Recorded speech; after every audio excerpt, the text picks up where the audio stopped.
try to keep your camera lens parallel to the table because otherwise some will be out of focus. Developing their photography skills. A professional photographer is at Hilton at Island High School, leading a workshop for photography students to introduce them to the world of abstract photography. Abstract photography is basically about seeing things differently and being creative. So I know in this particular photography class, they learn about the settings and how to use the camera. And what I'm hopefully bringing to the kids is what else can you do now that you know how to use your equipment? And hoping to get them excited about a different kind of photography that maybe they haven't heard before. Students are being encouraged to step outside their comfort zones and explore a range of abstract techniques. Take at least one or two where you're not moving, including camera movements, multiple exposures, and more, as they snap photos at several stations, experimenting with creative elements like shooting through screens, water, and mixing ink with milk. I really liked the milk station because it would make different patterns and different colors. And I would use a toothpick to move it around to create different patterns. So I really liked that. And the combination of the blue and green, I loved that. And I also liked the rice paper one. It was kind of difficult to get the flour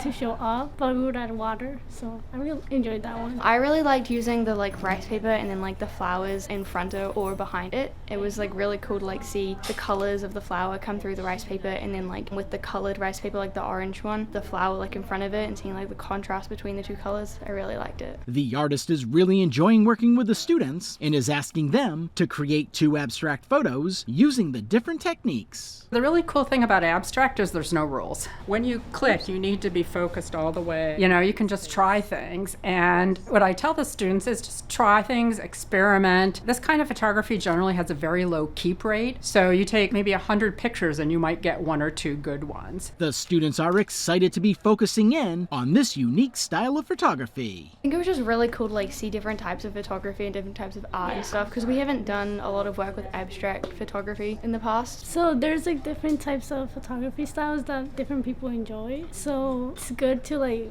expand your knowledge. All photography classes are taking part in the 3-day abstract photography workshop at Hilton at Island High School, Ron Lopes, Beaufort County School District. Some of these are going to be really good for when I show you some of the techniques in Photoshop.